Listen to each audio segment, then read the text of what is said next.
지난주에 잠깐 말씀드렸던 것처럼 전에도 이 무화과 나무를 저주하신 내용을 제가 한번 설교를 했었는데 다시 한번 같은 설교는 아니고요, 같은 본문이지만 좀 다르게 오늘 좀 살펴보려고 합니다.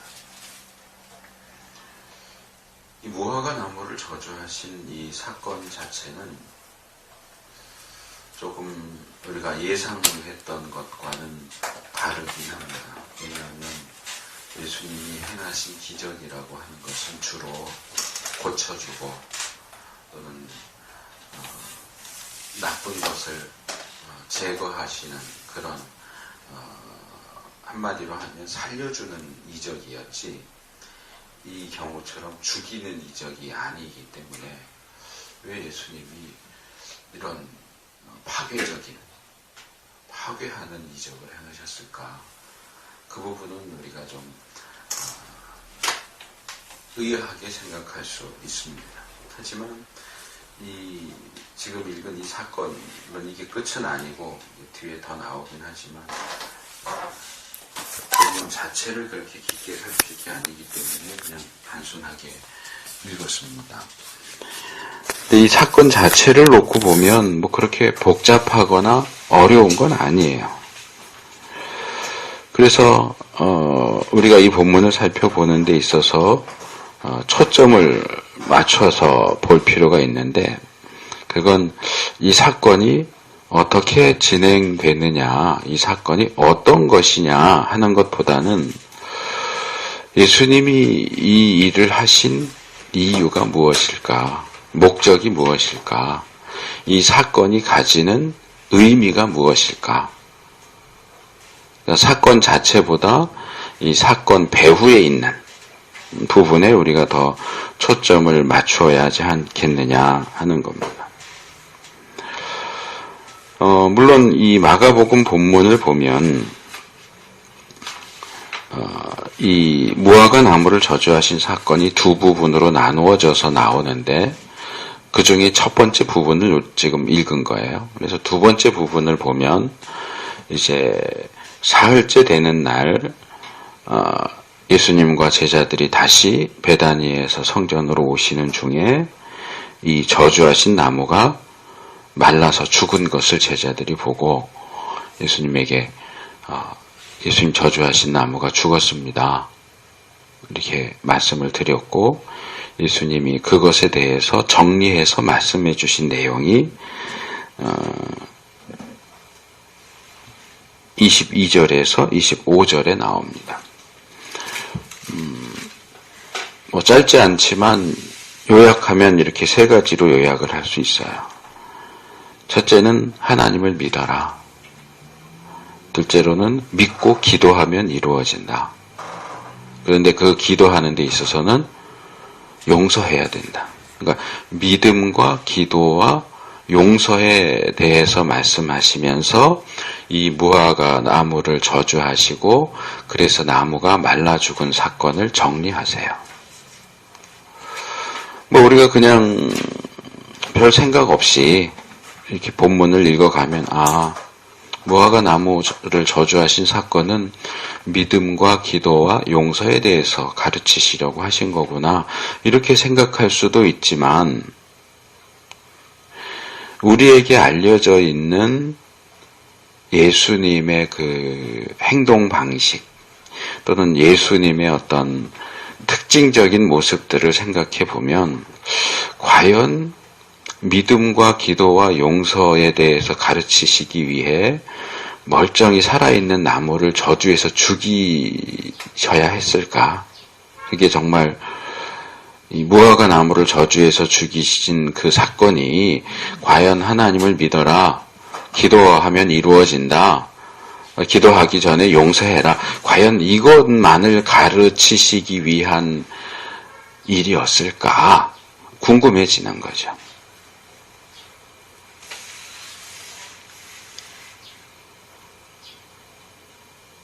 그래서 많은 학자들이 이 무화과 나무를 저주하신 사건을 여러 가지로 설명하고 해석하려고 노력합니다. 이제 오늘 주보 칼럼에 이제 그건 제가 THM 공부할 때 마가복음 과목을 들으면서 페이퍼를 썼던 것 중에서 내용을 좀 최대한 간략하게 요약해서 실어놨어요. 그래서 학자들이 이 본문을 보면서 일반적으로 이야기하는, 하지만 좀 받아들이기에는 뭔가 좀 부족해 보이는 7가지, 그건 좀 간략하게 제가 제시를 했고, 그 다음에 이 본문을 보는 데 있어서 이것들은 좀 참고하면 좋겠다 하는 것들 6가지. 많죠, 내용이.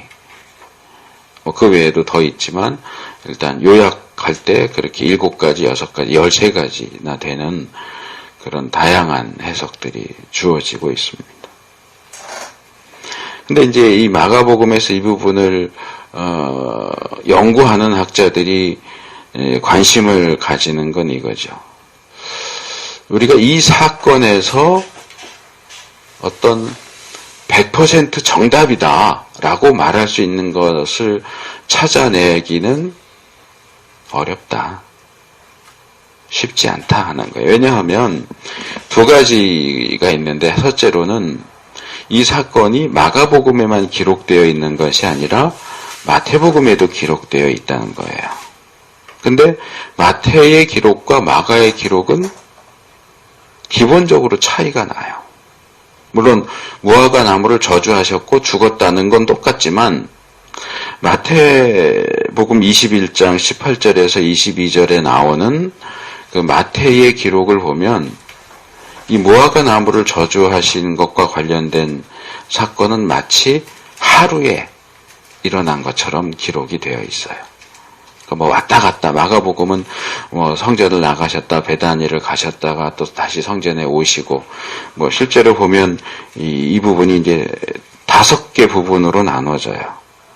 11절에는 성전을 방문하신 내용이 나오고, 12절에서 14절은 무화과 나무를 저주하신 사건, 그리고 15절에서 19절은 다시 성전에 가셔서 우리가 일반적으로 말할 때 성전 청결이라고 부르는, 거기서 장사하는 사람들 쫓아내시고 하는 그런 내용이 나오고, 그 다음에 이제 셋째 날 20절에서 21절이 무화과 나무가 말라 죽었다 하는 내용, 그리고 말씀드린 22절에서 25절은 예수님의 어떤 결론적인 교훈이고, 그리고 26절에서 33절로 넘어가면 다시 성전에서 이 성전을 다 뒤집어 엎은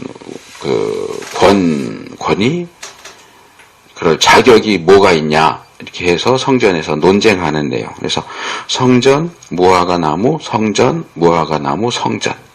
성전에 대한 내용이 3번 나오고 그 사이사이에 무화과 나무에 대한 이야기가 들어가 있어요.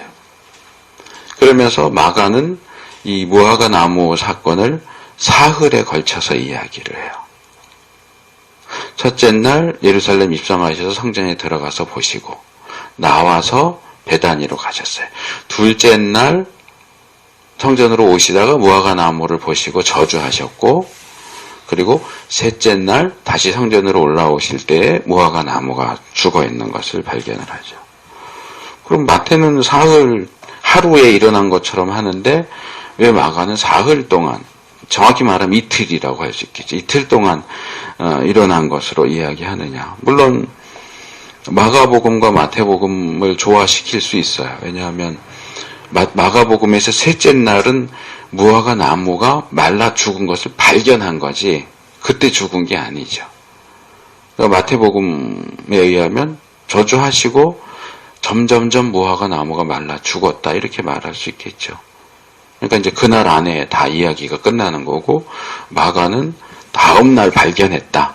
그러니까 죽은 게 그때 죽은 게 아니고 다음 날 발견해서 이제 거기에 대해서 얘기를 했다 이렇게 하면 마태의 기록과 마가의 기록이 그렇게 차이가 나진 않지만, 어쨌든 마태의 기록과 마가의 기록 사이에 차이가 나기 때문에 우리가 마가의 기록을 살펴보면서 마태의 기록도 포함하는 100% 객관적이고 절대적인 내용을 밝혀내기는 어렵지 않겠느냐. 그러니까 마가의 기록이면 마가의 기록, 마태의 기록이면 마태의 기록을 따로 중점적으로 살펴서 마태는 뭘 얘기하고 싶었고 마가는 뭘 얘기하고 싶었을까, 이것을 이제 살필 수 있지 않겠느냐 하는 거고, 또 하나는 제가 지금 이 마가복음의 본문이 어떤 식으로 되어 있느냐, 성전 무화과 성전 무화과 성전 이렇게 되어 있다라는 거 말씀을 드렸는데, 우리가 오후에도 마가복음을 공부 중이지만 제가 여러 차례 말씀을 드렸어요. 마가복음이 다른 복음서와 달리 좀 특이한 어떤 것을 가지고 있다면 그 중에 하나가 샌드위치 구조라는 거다. 한 이야기를 진행할 때 그 이야기를 시작해서 끝까지 쭉 다루는 게 아니고 시작해서 중간쯤에 한번 끊고 다른 이야기를 그 중간에, 마치 빵이 있고 빵이 있는데 그 중간에 뭐 계란이 달걀이라든지 햄이든지 야채든지 넣는 것처럼 빵을 두 쪽으로 나누고 하나의 이야기를 둘로 나누고 그 사이에 다른 이야기를 집어넣는, 마치 샌드위치 같은 그런 방식을 마가는 즐겨서 사용한다. 그래서 회당장의 딸 야이로를 고쳐주신 이야기 가운데 혈루증 앓는 여인 이야기가 가운데 쏙 들어가요. 여기도 무화과 나무 이야기가 하는 중에 성전 이야기가 중간에 들어가고, 그래서 이제 이 통합 쪽에 강일상 목사님이라는 분이 그 예수님의 기적에 대해서 이제 책을 이렇게 두껍게 썼는데 거기서 이렇게 얘기해요. 근데 이걸 가만히 보면 샌드위치는 빵 두 개에 다른 걸 집어넣는 형식인데 이 본문은 보면 더블 샌드위치, 더블 햄버거. 빵 있고 햄 넣고 빵 넣고 햄 넣고 빵 넣고, 이게 보통 그냥 하나가 아니고 이렇게 여러 겹으로 되어 있다는 거죠. 그래서 이분은 이게 이렇게 여러 겹으로 되어 있다면 샌드위치보다는 우리나라의 시루떡, 이렇게 요즘 방앗간에서 만드는 무지개 떡 있잖아요. 색깔별로 이렇게 쭉 해놓은 것처럼 이 시루떡 구조라고 보는 게 더 적합하지 않겠느냐, 그런 얘기를 해요. 어쨌든 이 본문을 보면 실제로 이렇게 하나를 둘로 나누고 가운데 하나를 집어넣는 형식이 아니고 어느 게 빵인지, 성전이 빵일 수도 있어요. 성전 무화과 성전 무화과 성전 이렇게 해가지고 이야기가 진행되고 있어요. 왜 이렇게 어떻게 보면 복잡하잖아요. 그냥 성전 이야기 쭉 몰아서 하고 무화과 이야기 쭉 몰아서 하면 좋을 것 같은데 이렇게 두 개를 섞는데, 그것도 그냥 단순하게 둘로 나누고 가운데 하나를 집어넣는 정도가 아니고 셋으로 나누고 둘을 그 중간중간 사이사이에 끼워 넣는 방식으로 기록했을까? 이건 이렇게 기록한 것은 마가가 분명히 뭔가 이야기하고 싶은 게 있다. 그럼에도 불구하고 또 믿음과 기도와 용서에 대한 결론을 또 집어넣기는 하는데 이것만으로는 이 사건을 이해하는데 충분하지 않아 보인다. 그래서 특별히 마가가 이런 방식으로, 이런 구조로 이야기를 진행하는 것에는 뭔가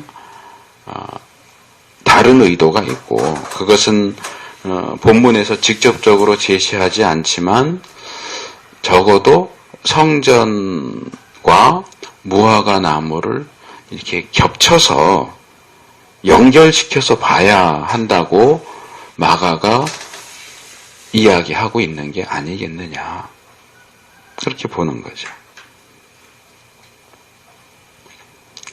그래서 일반적으로 이제 이 이야기를 할 때 많이들 이야기하는 게 이거죠. 잎만 무성하고 열매가 없는 무화과 나무가 저주를 받아서 말라 죽은 것은 하나님께서 요구하시는 의로운 열매는 맺지 못하고 화려한 외양만 가지고 있고 그 안에서 온갖 더러운 일들, 성전을 더럽히는 장사하고 이익 보고 하는 그런 일들만 행해지는 성전은 결국 무너지고 말 것이다. 이 두 개는 결국 같은 것을 이야기하고 있다. 이렇게 이제 보는 것이 일반적인 견해입니다. 근데 또 그렇게만 이렇게 딱 집어서 이야기하기도 어려운 것이 두 가지, 더 있겠지만 그냥 쉽게 생각할 때 두 가지 문제가 있어요. 첫째는 우리에게는 일반적으로 예수님이 성전에 가셔서 막 상 뒤엎으시고 사람들 쫓아내신 것을 성전 청결이라고 이야기하지만 이제 이게 거의 이것만 알려져 있죠. 저도 이제 이 본문을 연구하기 전에는 저도 몰랐었거든요. 근데 이제 본문을 연구해 보면 학자들의 의견이 둘로 갈라져요. 하나는 이건 성전을 청소하신 거다. 깨끗하게 청결하게 하신 것이다라고 하는 사람들이 있는가 하면 이거는 성전을 파괴하신 것이다. 말라기는 성전문을 닫아라 그랬고요. 요한복음에는 직접적으로 예수님이 너희가 이 성전을 헐어버려 이렇게 하시거든요. 성전을 허신 거다 이거는. 그러니까 성전을 지저분하니까 야 좀 치우자. 깨끗하게 치워서 다시 써야지. 이렇게 하시는 건지 이건 이제 더 이상 써먹을 수가 없어. 그냥 무너뜨려 버려. 이렇게 하신 건지에 대해서 의견이 갈리는 거예요.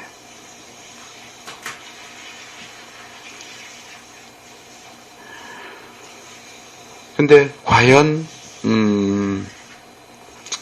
무화과 나무를 저주해서 말라 죽게 하신 사건을 그대로 성전을 저주하신 것이다 라고 말할 수 있겠느냐. 과연 예수님의 행동이 성전을 저주하신 것이고 성전을 무너뜨리신 것이라고 곧바로 연결시킬 수 있겠느냐. 이건 좀 차이가 나지 않느냐. 무화과 나무는 분명히 저주가 맞지만 성전의 경우는 예수님 성전 가서 저주까지 하신 건 아니다. 거기서 못된 짓 하는 사람들만 쫓아냈지. 뭐 예를 들어서 제사장도 나가 이러고 쫓아냈다면 그거는 이제 이건 성전은 더 이상 쓸모없어 이런 의미가 되겠지만 거기서 장사하는 사람들 위주로 쫓아내시잖아요. 물론 이제 기구를 상을 가지고 왔다 갔다 하는 것도 하지 못하게 하셨다 그러면 그것도 또 다른 의미로 설명이 될 수는 있겠지만 일단 표면적으로 볼 때 저주와 무화과 나무 저주와 성전을 가서 이렇게 한번 뒤집어 엎으신 것을 똑같다고 말하기는 조금 그렇지 않느냐 하는 거예요. 둘째로는 이제 이것도 앞에서 지적했던 것인데 이 무화과 나무를 저주하신 사건에 대해서 예수님은 믿음과 기도와 용서를 말씀하세요. 우리가 볼 때는 그게 전혀 어울리지 않아 보이지만 예수님은 그렇게 말씀하신다는 거죠. 그렇다면 무화과 나무를 저주하신 사건을 최종적으로 용서라고 결론을 지으셨다면 성전을 한번 이렇게 뒤집어 부셨으면 그것도 결국 용서로 결론이 나야 되는 게 아니냐. 무너뜨리고 끝 이렇게 할 게 아니고 성전을 그렇게 뒤집어 엎으신 것도 결국은 용서. 그러니까 우리가 알고 있는 것처럼 성전 청결로 봐야 되지 않느냐 하는 것도 있죠. 그래서 사실은 저는 개인적으로 볼 때 어느 것이 정답이다 말하기가 참 어렵다고 생각이 들어요. 고려해야 될 것들이 너무 많아요. 근데 그래도 제 생각이 한쪽으로 이렇게 기울기는 해요. 어느 쪽이냐면 청결이라기보다는 파괴 쪽이 아니겠느냐. 아직 결론을 딱 이거야 라고 말은 못하겠어요. 근데 그쪽이 더 맞는 것 같다라는 생각이 들어요. 이제 끝에 가서 다시 말씀을 드릴 거고 이제 본문으로 좀 들어가면 본문을 오늘은 깊게 다루지는 못하고요. 자, 11절에 보니까 예수님께서 이제 나귀를 타고 예루살렘에 들어가셨잖아요. 그 11절 앞에 내용이 그거란 말이에요.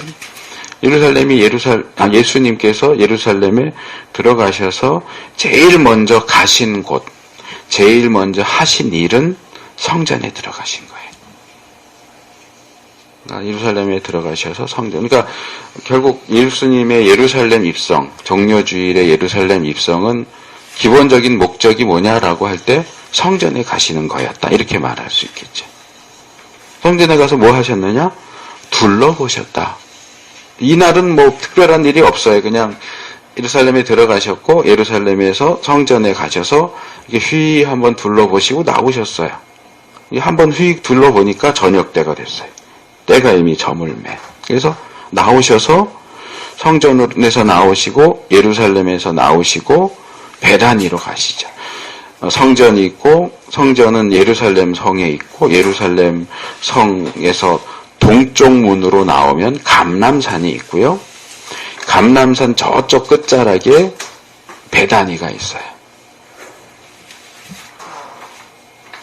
그래서 그렇게 멀지도 않고 그 베다니에 아마도 나사로의 집이겠죠. 마르다, 마리아, 나사로가 거기 살았으니까 나사로의 집으로 가서 거기서 주무셨어요. 쉬시고 주무셨어요.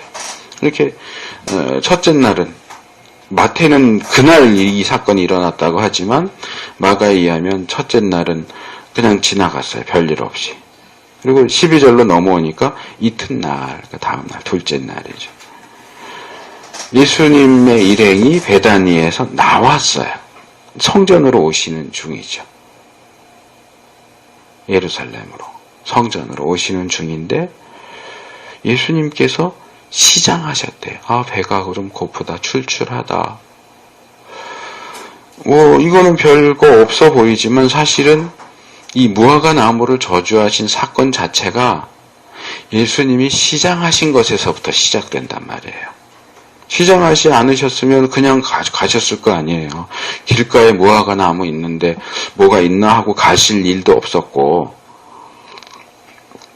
열매가 없다는 이유로 나무를 저주하실 이유도 없잖아요. 시장하시지 않았다면.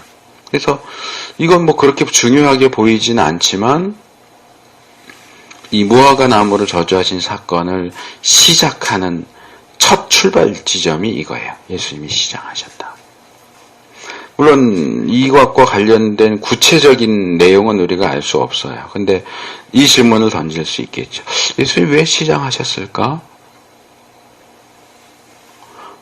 뭐 자연스럽게 보면 아침을 안 드셨나 보지. 식사를 안 하셨으니까 시장하셨겠지. 이렇게 말할 수 있는데 그것도 사실은 좀 의문이에요. 왜냐하면 베다니에는 예수님이 아시는 집들이 그렇게 많지가 않고요. 뭐 있었을 수도 있지만 성경에는 베다니 그러면 나사로의 집, 마르다 마리아의 집 이렇게 주로 얘기하기 때문에 그 예수님 나중에 이제 최후의 만찬은 이제 마가의 다락방에서 하시지만 이 베다니에서 이렇게 마지막 식사하시고 그 예수님 발을 유향으로 이렇게 닦고 이렇게 하는 일도 마리아의 집에서 일어난단 말이에요. 그렇게 본다면 예수님이 베다니에 가셔서 머무셨던 곳은 마리아 마르다의 집이었을 가능성이 거의 한 95%예요. 정확히 누구네 집이라고는 안 나오지만 그냥 예수님 베다니 가서 쉬셨다 그러면 거의 95% 이상 마르다의 집에 가서 쉬신 거예요. 근데 우리가 마르다를 잘 알잖아요. 그 부지런한 여인이 왜 예수님 아침밥도 안 차려드렸을까? 예수님이 이제 예루살렘 성전으로 가실 텐데 그것을 아는 마르다가 그것도 예수님 혼자만 계셨다가 슬쩍 나가시면 아침 새벽에 일찍 일어나서 마르다도 일어나기 전에 이렇게 몰래 나오셨어. 이렇게 말할 수 있겠지만 예수님과 예수님의 일행이면 13명이잖아요. 최소한. 12시. 13명이 우르르 일어나서 나오는데 마르다가 몰랐을 리가 없죠. 그러면 분명히 예수님 식사하시고 가세요. 하고 뭐 간단하게라도 뭔가 드시게 했을 거고 그렇다면 예수님이 그렇게 멀지 않은 거리를 오시는 중에 배고픈데 이러지 않으셨을 거라고요. 그러면 아마도 예수님이 나 안 먹는다 이러고 나오셨을 가능성이 높아요. 물론 그것을 이제 100% 사실이라고 말할 수는 없어요. 본문에서 이야기 안 하니까. 근데 우리가 이렇게 추론해 볼 수 있죠. 추리를 해 볼 수 있죠. 마르다가 예수님 식사하시고 나가세요 그랬는데 예수님이 나 안 먹는다 그러고 나오셨겠죠. 그러면 더 이 사건이 분명해지는데 예수님은 무화과 나무를 저주하실 작정을 하시고 나오신 거예요. 마치 우연처럼 보이지만 요한복음 4장에도 보면 예수님이 이렇게 나사렛, 가버나움과 예루살렘 이렇게 사이를 왔다 갔다 하시는 중에 사마리아를 통과하시잖아요. 근데 마침 정오예요. 정오인데 사마리아 마을에 도착해서 우물가에 앉아 계셨는데 이 사마리아 여자가 나오잖아요. 이거 우연인 것 같아요. 그렇지만 우연이 아닌 거예요. 예수님은 그 여자가 그 시간대 물질러 나오는 걸 아셨어요. 그래서 도착하시자마자 제자들을 보내잖아요. 예수님 혼자 남잖아요. 먹을 거 좀 사와라 하고 보내세요. 혼자 남았고 여자가 오니까 이렇게 이야기하면서 결국 이 여자가 예수님을 믿게 되잖아요. 근데 거기서도 먹을 거 사오라고 보내셨는데 정작 제자들이 먹을 거 사가지고 오니까 난 안 먹는다 그러세요. 내 양식은 하나님의 뜻을 행하는. 그러니까 지금 예수님은 하나님의 뜻을 행하시려고 딱 시간을 맞춰서 거리도 맞춰서 거기 계신 거예요. 그러니까 예수님은 그 길에 사마리아 여자를 만나서 그녀에게 복음을 전하실 생각으로 맞춰서 가신 거죠. 우리가 볼 땐 우연이지만 여기도 마찬가지예요. 그냥 우연히 일찍 나왔고 우연히 배가 고팠는데 우연히 무화과 나무를 받고 그래서 저주했다. 이게 아니고요. 겉으로 볼 땐 그렇게 보일 수 있지만 예수님은 처음부터 이 둘째 날 성전에 가시는 길에 무화과 나무를 또는 어느 것이든지 어느 무화과 나무이든지 그것을 저주해야 되겠다. 그것을 통해서 내가 뭔가 교훈을 해야 되겠다라고 마음을 먹고 나오신 것 같아요. 밥 안 먹고 나오시다가 배고픈데 저기 잎이 무성한 무화과 나무가 있는데 혹시 거기서 뭐 먹을 게 있을까 하고 가셨는데 뭐 나쁘게 말하면 그럼 예수님이 연극하신 거야? 이럴 수도 있지만 뭐 그렇다기보다는 자연스럽게 상황을 그렇게 만들어 가신 거죠. 그래서 예수님께서 멀리서 잎사귀가 있는, 꼭 우리가 보통 잎사귀가 많은 이렇게 하지만 본문은 잎사귀가 많은 그렇게 하진 않고 잎사귀가 있는, 또 거기 하반절에 보면 잎사귀 외에 아무것도 없더라. 그러니까 나무가 있고 가지가 있고 잎사귀가 있어요. 많은지는 모르지만 잎사귀가 있어요. 한 무화과 나무를 보셨어요. 거기 뭐가 있을까? 뭐가 있을까요? 무화과 나무에. 나무가 있고 가지가 있고 이파리가 있고 열매죠. 무화과 열매. 무엇이 있을까요? 열매가 있을까? 배고프니까 가서 뭐 무화과 나무를 뜯어먹겠어요? 이파리를 뜯어먹겠어요? 열매 찾으러 가신 거죠. 하고 가서 보셨더니 잎사귀만 있고 열매가 없어요.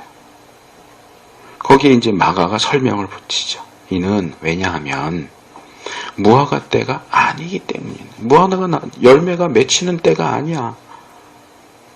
제가 지난주 이제 제철 과일 얘기하다가 이제 얘기가 했잖아요. 무화과 나무가 나오는 때가 아니에요. 이때는 무화과 나무가 열매를 맺지 않는 때예요. 그러니까 마가가 이 설명을 했기 때문에 사실은 이 사건을 이해하는 게 더 복잡해지는 거예요. 마가는 분명히 무화과 열매가 맺히는 때가 아니라고 했는데 그럼 예수님은 가서 그 나무에서 열매가 있기를 바라고 가셨는데 예수님이 그걸 몰랐나? 거기서 30년을 사셨는데 모르실 리가 있어요. 그럼 뭐지? 더군다나 때도 아닌데 열매가 없다고 나무를 저주하시는 것은 아까 말한 것처럼 예수님의 평소 모습하고 너무 다른 거예요. 그래서 이제 학자들 중에도 믿음이 좋다고 해야 될까요? 예수님을 좋아해서 예수님을 변호하려고 하는 사람들이 이제 몇 가지 설명을 하는 게 그거죠. 그게 이제 제가 주보 칼럼에 소개한 것 중에 이제 뒤에 나오는 6가지 중에 첫 번째하고 네 번째예요. 첫 번째는 뭐냐 하면 무화과 나무, 본격적으로 무화과 나무가 그 열매가 맺히는 때는 아니지만, 이 유대의 풍습으로 볼 때 무화과 나무가 2번 열린다 하는 거죠. 2번 열린다. 그러니까 마가가 무화과 때가 아님이라, 예를 들면 이런 거죠. 그건 이제 명확하진 않아요. 제가 살펴봐도 잘 모르겠더라고요. 여러 설명이 이렇게 나눠져 있어서, 무화과 나무에서 열매가 봄에 맺히는데 이게 점점점 자라가지고 가을이 돼야 이제 먹을 만한 무화과 나무가 된다. 이렇게 설명을 하는 사람들도 있고요. 봄에 무화과 이제 나무 열매가 맺히는데 이때 맺히는 것은 별로 먹을 수 있는 게 아니고, 근데 이때 맺히는 열매를 따줘야 가을에 정말 상품 가치가 있는 무화과 열매가 맺힌다. 이렇게 설명하는 사람들도 있어요. 그래서 어느 게 그거는 뭐 제가 알 수 없는 영역이기 때문에 어느 게 맞는 얘기인가는 모르겠어요. 근데 어쨌든 공통적으로 말하는 것은 무화과 나무에 말하자면 봄에 열리는 게 있고 가을에 열리는 게 있다. 가을에 열리는 게 진짜 먹을 만한 무화과고, 봄에 열리는 건 별로 맛도 없고 볼품 조그맣고 이렇지만, 그러나 유대인들은 그것도 먹었다 하는 거죠. 그래서 무화과 나무의 주인들은 사람들이 이렇게 봄에 이렇게 열리면 사람들이 와서 이렇게 따먹는 걸 좋아했대요. 아까 말한 것처럼 그걸 따줘야, 근데 안 그러면 주인이 다 해야 되잖아요. 근데 사람들이 와서 이렇게 다 따주면 일거리를 더는 거 아니에요. 그러니까 따줘야 가을에 상품 가치가 높은 무화과 열매가 맺히니까. 그러니까 뭐라 그러죠? 꿩 먹고 알 먹고 뭐 이런 거죠. 그러니까 사람들은 그게 상품 가치가 있는 건 아니지만 먹을 만한, 그냥 먹을만 하네, 맛있네 이건 아니지만 먹을만 하네. 그러니까 이렇게 길 가다가 출출하면, 아직 정식 열매가 맺히는 건 아니지만 그렇게 조그만 것들 달려있는 거 따서 그냥 허기 지는 정도 이렇게 먹었다는 거죠. 그래서 유대인 랍비들은 요 일찍 열리는 무화과 나무 열매를 율법에다 비유해요. 왜냐하면 이거는 워낙 작기 때문에 이 무화과 나무를 이렇게 샅샅이 잘 살펴봐야 찾을 수 있대요. 그냥 열매가 이렇게 있어갖고 딱 보면 저기 있네 하고 따먹을 수 있는 게 아니고, 이렇게 좀 조그맣기도 하고 좀 숨어 있어서 나무를 이렇게 잘 샅샅이 살펴야 열매를 찾아서 따먹을 수 있기 때문에 율법이 바로 그렇다. 율법도 그렇게 이 무화과 나무에서 그 일찍 맺히는 열매를 찾아서 따먹기 위해서 샅샅이 찾아야 하듯이, 율법도 그렇게 샅샅이 찾아야 거기서 우리가 율법의 그 은혜로운 열매를 따먹을 수 있다. 이렇게 유대인 랍비들은 그렇게 설명을 하기도 했대요. 어쨌든 그러니까 마가는 가을에 맺히는 열매를 염두에 두고 아직 때가 아니다 이렇게 말한 거고, 예수님은 그 가을 열매를 바란 게 아니고 이 봄에부터 열리는 그 조그만 거, 그런 건 보통 사람들이 따먹는 거니까 그런 거라도 있지 않을까 하고 가신 거다 이렇게 설명을 하는 거죠. 뭐 그럴 수 있을 것 같아요. 100% 이거다라고 말할 수는 없지만 그럴 수 있겠다. 또 하나 참고할 수 있는 것은 그 당시 성경에는 안 나오지만 그 당시 1세기 예수님이 사셨던 그 시대에 유대인들 사이에서 널리 알려진 이야기가 있어요. 한 랍비에 대한 이야기인데, 요셉이 아니고 요새라는 한 랍비가, 랍비들은 다 자기 직업을 가지고 일하잖아요. 그래서 일꾼들하고 같이 일을 하다가 이제 밥을 먹어야 되는데 밥을 안 갖다 주는 거예요. 너무 배가 고프니까 그 옆에 있던 무화과 나무한테, 야, 좀 먹을 수 있는 무화과 열매를 좀 내놔라. 열매를 좀 맺어라. 이렇게 했더니 무화과 때가 아닌데, 이 표현이 있어요. 그 랍비 문헌에 있대요. 무화과 때도 아닌데 이 나무가, 랍비가 야 배고프니까 먹을 것 좀 내놔 이랬더니 때가 아닌데 무화과가 열매를 맺었대요. 그래서 그걸 따먹었다 하는 이야기가 랍비들 기록에 있어요. 그런데 이게 성경에는 안 나오지만 그 당시에 널리 알려졌다면 예수님의 행동을 거기에 비춰서 볼 수도 있지 않겠느냐. 아니, 랍비도 때가 아니어도 무화과 나무에게 야, 먹을 거 열매 좀 내놔. 그러면 열매를 맺었다면 하나님의 아들이신 예수님이 배가 고파서 야, 열매 없냐? 열매 좀 내놔라. 이렇게 하면 때가 아니라도 내놔야 되는 거 아니냐는 거죠. 랍비한테도 내놨다고 한다면. 근데 예수님이 열매를 바라고 가셨는데도 이 건방진 무화과 나무가 예수님에게 열매를 안 줬다는 거죠. 요거는 어떤 배경적인 이해로는 도움이 될 것 같긴 하지만 그대로 말하기는 어렵겠죠. 또 이제 여기 이는 무화과 때가 아니다라고 설명하는 이 마가가 사용한 표현 이는 이제 헬라어 단어 가르라고 하는 건데 이 단어를 이제 문법적으로 설명을 하는 사람들도 있어요. 그러니까 이거는 요약이다. 그러니까 예수님이 하신 말씀은 이는 무화과 때가 아닙니다. 그러니까 이것은 열매가 없었다. 왜 열매가 없었느냐? 무화과 열매가 맺힌 때가 아니기 때문이야. 우리는 이제 보통 그렇게 읽거든요. 이는 무화과 때가 아닙니다를. 근데 이건 그렇게 읽을 게 아니고, 이제, 땡겨서 말하는 거죠. 없었고, 그 다음 절 넘어가야 예수님이 이제 저주를 하시는데, 저주하신 결과, 이 나무는 이제 더 이상 열매를 맺을 수 없게 됐잖아요. 이 더 이상 열매를 맺을 수 없다라는 결론적인 내용을 땡겨서 말한 거다. 그러니까 이게 무화과 때가 아니기 때문이다. 이게 아니고 결론적으로 그러니까 이는을 결론적으로 이렇게 보는 거죠. 결론적으로 무화과 나무는 더 이상 열매를 맺을 수 없게 되었다.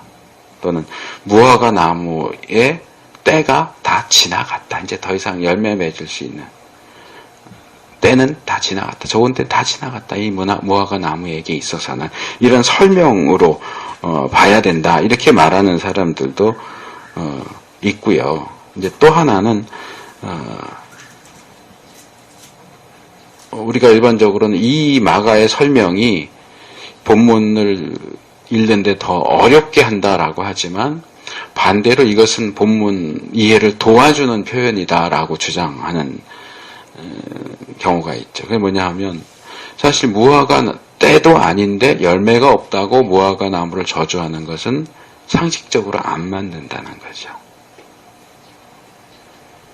안 맞기 때문에 상식적으로 안 맞는 그 얘기, 지금은 무화과 때가 아니야 라고 하는 이야기는 결국 예수님이 무화과 나무를 저주하신 이유가 열매가 없어서가 아니라는 거죠. 다른 데 이유가 있다는 거죠. 때도 아닌데 열매가 없다고 저주하는 건 이게 상식에 맞지 않아. 예수님이 그렇게 몰상식한 분이 아니라는 거죠. 그렇다면 때도 아닌데 열매가 없었다? 그래서 저주했다?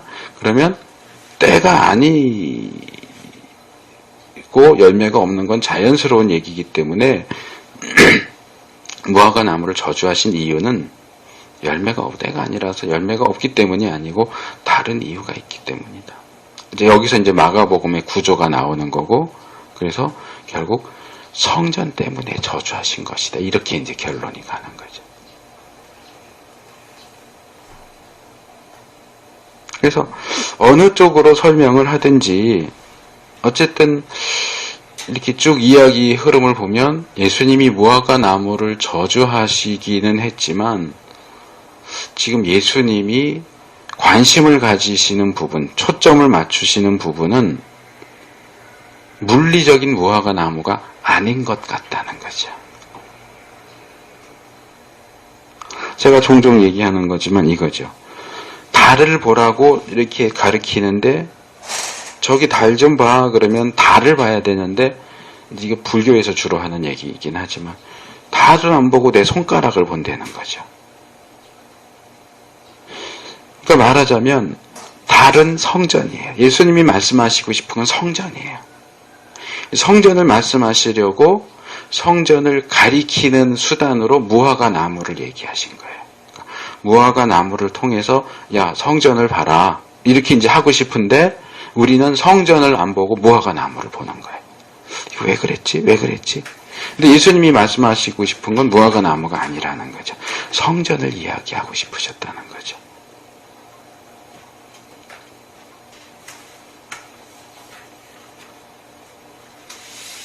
그래서 우리가 무화과 나무에 초점을 맞추면 오히려 이 마가가 그리고 예수님께서 정말로 하고 싶은 이야기, 성전에 대한 이야기를 오히려 놓칠 수 있다는 거죠.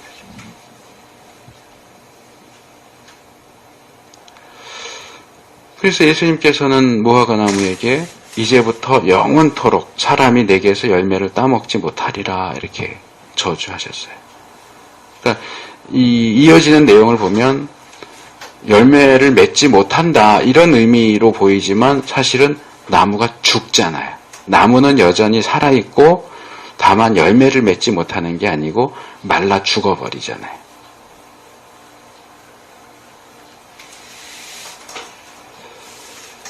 그래서 여기서 이제 과연 그럼 무화과 나무가 뭘 가리키느냐? 아까 앞에서 무화과 나무는 성전을 가리킨다라고 제가 이제 결국 결론을 미리 말씀을 드렸지만 그러면 무화과 나무는 뭘 가리키는 걸까? 무화과 나무로부터 영원토록 열매를 따먹지 못하게 된다는 것은 무슨 의미일까가 이제 궁금해지는 거죠. 일반적으로 알려져 있는 건 이거죠. 무화과는 이스라엘을 가리킨다. 이스라엘의 우리나라의 꽃은 무궁화인 것처럼 이스라엘의 꽃은 무화과거든요. 근데 사실은 무화과는 말 그대로 꽃이 없어요. 근데 이스라엘의 꽃은 무화과다 이렇게 말하는 건 좀 웃기죠. 근데 꽃이 없다는 의미가 아니고 보통은 꽃이 피고 그 다음에 열매가 맺히잖아요. 그게 일반적인 식물은 그래요. 꽃이 핀 다음에 열매가 맺히는데 무화과는 꽃이 피지 않는데 열매가 맺혀요. 그래서 무화과예요. 꽃이 없지는 않아요. 제가 알기로는 그래요. 그러니까 다른 식물하고 순서가 반대인 거죠. 꽃이 피고 무화과 열매가 맺혀야 되는데 얘는 열매가 맺히고 꽃이 나중에 펴요. 제가 알기로는 꽃이 없는 게 아니라 열매가 없는 거예요. 무화과 열매가 왜 없어요?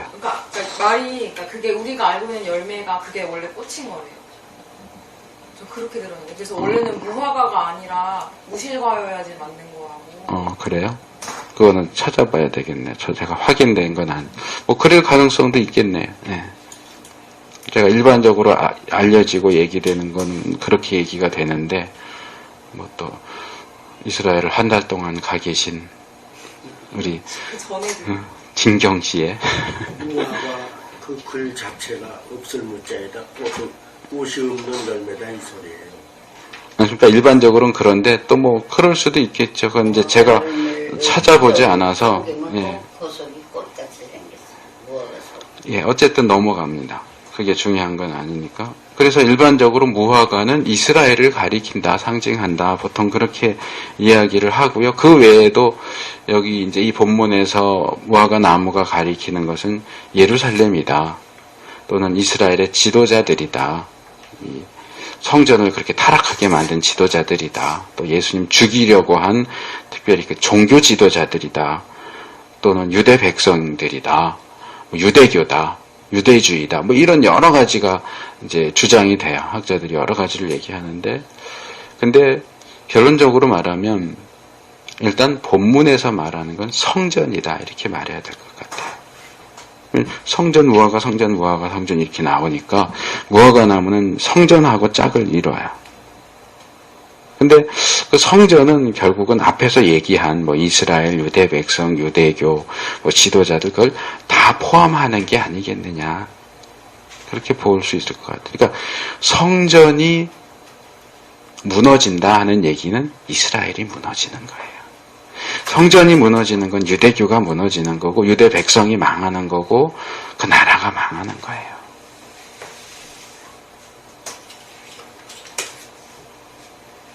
그래서 아까 이제 설교 시작 부분에서 말씀드린 것처럼 결국 무화과 나무가 저주를 받아서 말라 죽은 것은 성전으로 대표되는 이스라엘 유대 민족 또는 유대교 체계가 결국 무너지게 되는 거다. 그것을 상징한다. 이렇게 볼 수 있겠다. 그 얘기를 하려고 마가가 자꾸 성전, 무화과, 성전, 무화과, 성전 이렇게 왔다 갔다 하면서 바쁘게 그렇게 이야기를 우리에게 제시하고 있는 것이다. 이렇게 볼 수 있어요. 그리고 또 하나 우리가 생각해야 될 것은 이거죠. 이 예수님의 행동은 예레미야와 관련이 있다. 이거는 많은 학자들이 주장하지는 않아요. 제가 이때 리포트를 쓸 때 신약학자 2명이 이야기를 했었는데, 근데 상당히 타당성이 있어 보여요. 예레미야를 보면 예레미야 7장에서 그리고 쭉 한참 다른 이야기가 진행되고 27장 가면 그 성전 설교가 이어지거든요. 근데 그냥 보통 7장만 얘기하죠. 7장에서 너희는 이것이 여호와의 전이라 여호와의 전이라 여호와의 전이라 하는 거짓말을 믿지 말아라. 예수님이 성전을 뒤집어 엎으면서 인용하신 말씀이 바로 그 예레미야 7장에 나오는 거거든요. 내 집은 만민이 기도하는 집이라 일컬음을 받으리라 했는데 너희는 이 집을 강도의 구렬로 만들었도다. 이것도 예레미야가 한 얘기거든요. 그 7장에서. 성전에 와서 제사는 드리고 우리가 구원을 받았나이다라고는 말하는데 성전을 나가면 간음하고 도적질하고 터색하고 살인하고 그러면서 또 와가지고 성전에 와서 제사는 드리고 우리는 주님의 백성이다 말하면은 이 성전이 정말 성전일 수 있겠는 이게 성전 아니다. 그거죠. 아주 성전을 아주 강하게 비판하는 말씀이 예레미야 7장에 나오는데 그러니까 성전 자체가 문제가 있다기보다는 그 성전을 악용하는 사람들 때문에 이 성전이 이것은 더 이상 성전이 아니다라고 얘기하는 거죠. 근데 그 이야기를 하고 8장으로 넘어가면 8장 13절에서 무슨 얘기를 하냐면 포도나무에 포도가 없을 것이며 무화과 나무에 무화과가 없을 것이며 그 잎사귀가 마를 것이라 이렇게 얘기를 해요. 예레미야. 그러니까 성전에 대한 성전을 비판하고 성전 비판하는 내용에 이어서 무화과 나무에 열매가 없고 잎사귀가 마른다는 내용이 나오는 거예요. 그게 고스란히 지금 예수님의 행동에 나오는 거예요. 잎만 무성한 나무, 열매는 없는 나무. 그래서 정말로 열매가 없도록 말라 죽게 하신 그 나무와 성전을 강도의 구렬로 만든 사람들. 그러니까 예수님이 뒤집어 엎으신 것은 성전을 깨끗하게 청소하고 다시 쓰자 이거보다는 이건 더 이상 성전이 아니야. 이게 무슨 성전이야 이런 게. 돗대기 시장이지 이게 무슨 성전이야. 그렇게 볼 수 있다는 거죠. 그러니까 예레미야는 말로 이 예언을 했다면 성전, 무화과 나무 이 예언을 했다면 예수님은 행동으로 하신 거예요. 말로는 이건 성전이 아니야 이렇게는 안 했지만 어디 감히 성전 가서 그렇게 막 뒤집어 엎어요. 그러니까 제사장들이 문제를 삼잖아요. 너 무슨 권세를 가지고 이런 일을 하는 거야? 라고 하잖아요. 가서 다 뒤집어 엎는 거예요. 그 사실은 말은 안 하지만 이게 무슨 성전이야 이거죠. 요한복음에는 성전을 헐라 이런 건 헐어버려. 그리고 무화과 나무를 저주하시고. 그러니까 예수님이 예레미야를 직접적으로 언급은 안 하셨지만 성경을 잘 아는 유대인들은 어쩌면 예수님의 이 무화과 나무 성전과 관련된 행동을 통해서 맞다. 예레미야가 그랬었는데 이걸 떠올렸겠죠. 구약의 선지자들 보면 가끔가다 행위 예언을 해요. 에스겔이 특별히 심했잖아요. 이사야도 또 그랬지만 이게 뭐 벗은 몸으로 행한다든가 뭐 머리를 잘라가지고 뭐 반으로 나눠서 하나하나 뭐 날리고 뭐 이런 행위, 말로, 물론 나중에 이제 말로 덧붙여지긴 하지만 당장 어떤 행동을 할 때는 왜 저러지? 저 선지자가 미쳤나? 뭐 이럴 정도로 행위 예언을 하는데 저는 이 본문에 나오는 예수님의 행동이 바로 행위 예언이다. 뭐를? 예루살렘 성전의 멸망을 예언하고 계시다. 이게 아니겠느냐. 성전 청결보다는. 그래서 실제로 아까 말씀드린 것처럼 요한복음에서는 성전을 헐라고 하시죠. 헐라. 요한복음 2장 19절에. 물론 그 2장 19절을 보면 성전을 헐라 내가 이 성전을 사흘 만에 다시 세우리라 하지만 요한이 21절에서 다시 설명하지만 이 성전은 물리적인 성전이 아니라 성전된 예수님 자신의 육체를 가리킨 것이다. 이렇게 설명을 하죠. 그러니까 이거죠. 물리적인 성전은 이제 헐어버리고 그 성전은 이제 내가 대신한다. 예수님이 성전이다. 이거죠. 마가복음에도 이제 지금 여긴 11장이잖아요. 이야기가 좀 진행된 다음에 13장 가면 앞부분에 제자들이 이 성전 대단하지 않습니까? 이렇게 얘기할 때 예수님이 마가복음 13장 2절에서 이 성전의 큰 건물들이 돌 하나도 돌 위에 남지 않고 다 무너뜨려지리라 이렇게 말씀으로 성전 파괴를 예언을 하세요. 근데 여기에는 그게 무너지면 나중에 뭐 몇백 년쯤 뒤에 다시 세워질 거야 이 말씀이 없어요. 그래서 몇몇 학자들은 이걸로 끝이다. 예루살렘 성전의 운명은 이걸로 끝이다. 이제는 그것이 예수님에게로 그리고 고린도서에 있는 것처럼 하나님의 백성 그리스도인들에게 이제 성전이 옮겨간다. 이제 더 이상 물리적인 성전은 끝났다. 예수님이 다 무너뜨린다라고 말씀하셨고 그 다음에 이거 다시 세워야 돼 이렇게 말씀 안 하시거든요. 신약 어디에도 성전 다시 세우자 하는 내용이 안 나와요. 성전이 다시 세워질 것이다 라는 얘기도 안 나와요. 심지어는 요한계시록에도 하늘에서 새 하늘과 새 땅이 내려오는데 그 안에는 성전이 없다. 왜? 하나님 자신이 성전이기 때문입니다. 그러니까 물리적인 성전의 운명은 약 AD 70년 정도, 그러니까 성경에 안 나와, 이제 복음서에는 안 나오지만, 그리고 신약에도 직접적으로 이렇게 안 나오지만, AD 70년에 티토스 장군에 의해서 성전이 정말 지금까지 무너진 상태로 있잖아요. 그걸로 끝났다, 이렇게 보는 거죠.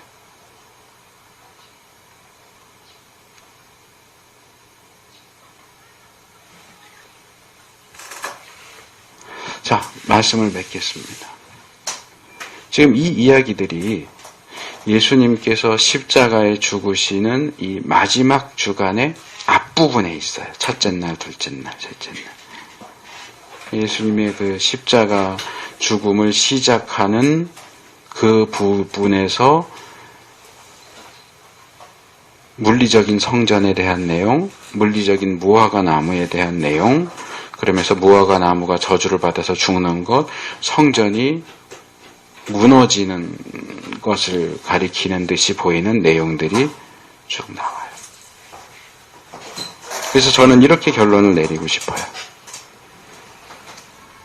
예수님의 이 행위 예언은 이제는 더 이상 물리적인 성전에 집착하지 말아라.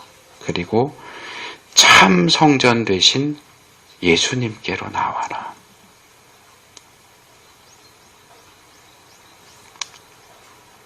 이것이 여호와의 전이라 하는 거짓말을 더 이상 믿지 말고 참 성전 되신 예수님을 믿어라.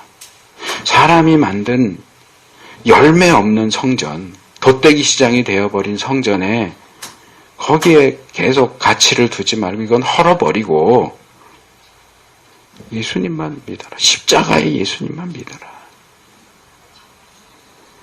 그러면 이제 마지막으로 우리에게 이렇게 물어야 되겠죠.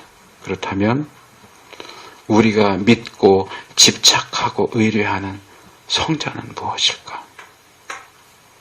뭔가 대단해 보이지만 가보면 잎사귀만 무성하고 열매는 없는 무화과 나무는 무엇일까? 나의 성장, 나의 무화과 나무는 무엇일까? 그것을 버려야 돼요.